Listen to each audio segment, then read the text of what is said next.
के साथ अगर कोई गलत कर्म करता है, शिव महापुराण की कथा कहती है कि उस व्यक्ति को बार बार पृथ्वी पर जितनी बार वो जन्म लेगा, जितनी बार वो जन्म लेगा, उतनी बार उसको अधोगति में तड़प तड़प कर रोग ग्रसित होकर मरना ही पड़ता है। ग्रसित होकर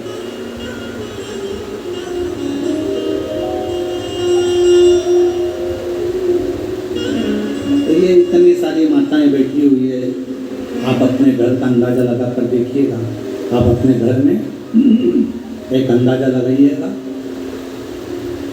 रहने वाली घर की बेटियां, घर में रहने वाले बेटे और बेटी दोनों का अंदाजा लगाना। आपकी पत्नी को भी देखना, आपकी पत्नी का भी अंदाजा लगाना कि आपकी खुद की पत्नी वो अपने माता पिता के प्रति कितना समर्पित रहती है। बोलो सही है कि गलत? आपकी खुद की पत्नी माई के 50 बार फोन लगाती है, मम्मी कैसी हो, पापा कैसे हो, भैया कैसे हो, शुगर की जांच कराई कि नहीं कराई, बीपी देखा कि नहीं देखा, भैया पापा को दिखाने चले जाओ फिरोजाबाद, भैया पापा को आगरा ले जा, भैया पापा को दिल्ली ले जा।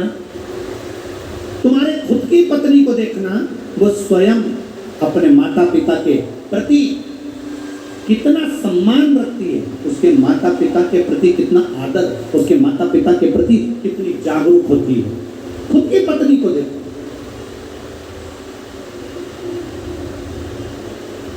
इसलिए निवेदन है, अगर तुम्हारे घर में बेटा जन्म ले रहा है तो समझ लो तुम भाग्यशाली हो, पर तुम्हारे घर में अगर बेटी जन्म ले रही है तो तुम समझ लेना कि सौभाग्यशाली है, सौभाग्यशाली। अगर बेटी का जन्म हो रहा है, किसी कुंवारी कन्या का, किसी कुंवारी बेटी का, किसी छोटी सी कन्या पर अगर आप गलत दृष्टि दे रहे हो, तुम छोटी सी कन्या पर अपनी गलत विचार रख रहे हो, छोटी सी कन्या पर गलत दृष्टि दे रहे हो, किसी कन्या के लिए तुम निंदा, 4 निंदाओं को वर्जित किया गया है। ठीक है, बहुत ध्यान देना आज की कथा का, ये सूत्र अपने अंदर उतार कर रखना।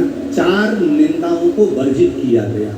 एक, सौभाग्यवती नारी, सुहागिन स्त्री, मांग में सिंदूर भरी हो, गले में मंगलसूत्र हो, हाथ में चूड़ा हो, पांव पैजनियां हो, किसी के घर की भी वो स्त्री हो, किसी के घर की भी वो नारी हो, वो किसी के घर की अगर मांग में सिंदूर भरी है, मंगलसूत्र पहनी है, चूड़ी पहनी है, बिछुड़ी पहनी है, सौभाग्यवती नारी की कभी निंदा नहीं करना चाहिए। दूसरी, गर्भवती नारी, किसी नारी का गर्भ है, गर्भ धारण करने के बाद उसका उदर, उसका पेट अधिक दिख रहा है, कम दिख रहा है, गर्भवती नारी हॉस्पिटल जा रही है, मार्ग से, रास्ते से, रोड से निकल कर जा रही है, उस गर्भवती नारी को देखकर कभी अपशब्द मत कहना, कभी निंदा मत करना। 4 निंदाओं को वर्जित बताया है कि 4 निंदा करने वाले व्यक्ति की दशा क्या होती है, वो भी आपको वर्णन कर रहा है। पहली, सौभाग्यवती नारी। दूसरी, बोलते जा जल्दी से, गर्भवती नारी। तीसरे नंबर पर कहा गया रोगीला व्यक्ति। रोग, कोई आंख से अंधा है, कोई नहीं समझ पाता, कोई मंद बुद्धि है, कोई विचार से चिन्हित है, कोई अपने ठाट में रह रहा है, हमें नहीं निंदा करना, रोगीला उसकी भी निंदा नहीं करना। और चौथे नंबर पर आता है कोई संत, साधु, गुरुजन, ब्राह्मण जन, कोई वक्ता हो, कोई स्मरण करने वाला हो, कोई भगवान की भक्ति में कोई डूबा हो। संत से मतलब नहीं, आप भी अगर भगवान की भक्ति में डूबे हो, तुम्हारे मोहल्ले का कोई व्यक्ति भगवान की भक्ति में डूबा है, कोई संत डूबा है, कोई कथाकार है, कोई वक्ता है, कोई भजन करने वाला है, कोई बच्चा कोई भगवान की भक्ति में डूबा है, हमें उसकी निंदा नहीं, कभी नहीं।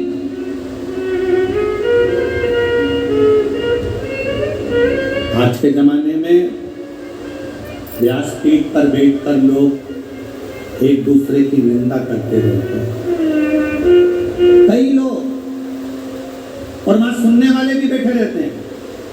उस समय पर खड़े होकर बोलना चाहिए आपको कि महाराज जी हम यहाँ निंदा सुनने नहीं आए, हम यहाँ भगवान की कथा सुनने के लिए आए।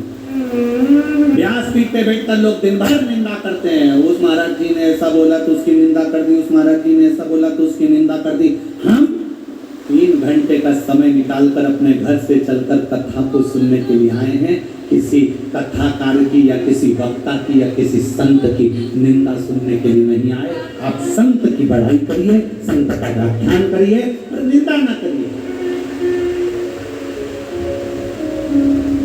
निंदा नहीं श्रवण करना, हमें अपनी भक्ति में ये शिव महापुराण की अलग अलग आनंद था। इस व्यासपीठ ने आज तक किसी की निंदा का क्रम ही नहीं करा। वो भगवत भजन जितना कर सकते हो, जितना स्मरण कर सकते हो, जितनी भक्ति कर सकते हो, जितना शिव तत्व को अपने अंदर उतार सकते हो उतना उतारो, जितना